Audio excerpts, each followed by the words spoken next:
नीचे पहले तो सूखे सूखे पत्ता खाकर 1 महीना रहा, दूसरे महीना में जल पीकर रहा, तीसरे महीना में हवा पी के रहा, चौथा महीना में हवा भी बंद कर दिया। 3 महीना अंगूठा के बल पर खड़ा हो गया। संसार की प्रकृति हवा बंद हो गई। भगवान विष्णु आए और अपने संग कपोल पर छुपाए, 4 वेद 6 शास्त्र कंठस्थ हुआ। स्तुति किए तृतीयम चानयन मासे, नवमे नूनम वेष्टमावसतो मायाते, एतं भवाप्रियामि मोक्षं मन्यहेतु, अर्चन्ति कल्पकतरुं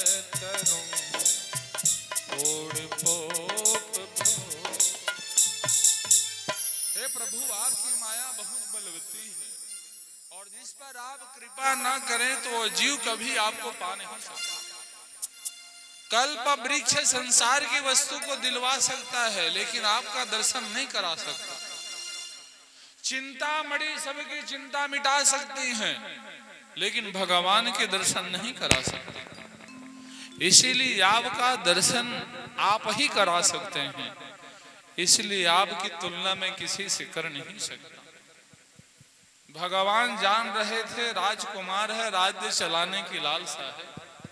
भगवान ने कहा 32,000 वर्ष तुम राज्य चलाओगे और सदा मेरे चरण रज का आशीर्वाद से इस आकाश मंडल पर एक लोक का राजा बन जाओ।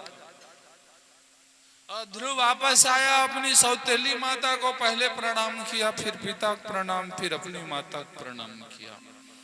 32,000 राज्य किया और भाई उत्तम को जब यक्षों ने मार दिया तो यक्षों के साथ लड़ाई किया।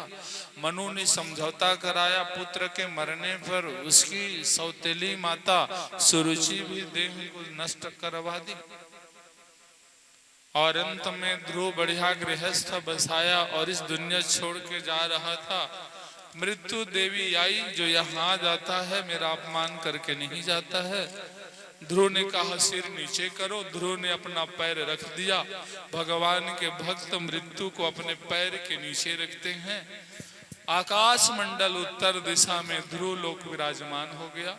मस्तक में भी एक ध्रुव तारा रहता है, इसी कारण व्यक्ति को उत्तर दिशा सिर करके नहीं सोना चाहिए। दक्षिण दिशा सिर करके सोओगे तो यमराज प्रसन्न हो जाता है, मेरे दंडवत प्रणाम किया है ऐसे कहकर।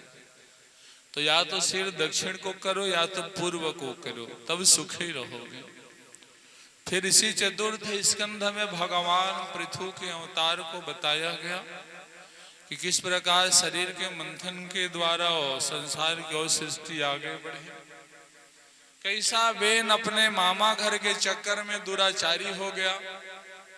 बच्चों को संस्कार सिर्फ मामा घर से मिलता है, क्योंकि रावण अच्छे श्रेष्ठ कुल का बच्चा था लेकिन उसकी माता मैं दानव की बेटी थी। इसी कारण रावण को संस्कार मामा घर से मिला। उग्रसेन बहुत धर्मात्मा थे लेकिन कंस को संस्कार मामा घर से मिला और इस कारण उस घर में दुष्ट बालक ने जन्म ले लिया। तभी तो कहा गया है कन्या लाया जाए तो अच्छे संस्कार वाले घर से लाना चाहिए, तभी आपका कुल खानदान ठीक रहेगा। और कहीं गलत संस्कार वाला मामा घर पा गए, जब देखो तब बाटली लेकर के पी रहा है, लुढ़क रहा है, तो तुम्हारी पत्नी भी तो उसी कुल खानदान की है, तो वो पूरे पीता है तो थोड़ा बहुत तो इसमें भी असर चढ़ गया है। अब वो अपने बच्चे को तो उसी लाइन में ले जाएगी, दुख पाओ। और वो किस्मत है, वैसे हिसाब से फल मिल जाता है। विशेष रावा थोड़ी चाह रहे थे कि राक्षस की बेटी हमारी घर बने, लेकिन अब वो किस्मत में था इसलिए उसको भुगतना पड़ा। उग्रसेन थोड़ी चाह रहे थे कि मेरा बेटा ऐसा कंस दुराचारी हो, लेकिन अब किस्मत में था, फल को भुगतना पड़ा।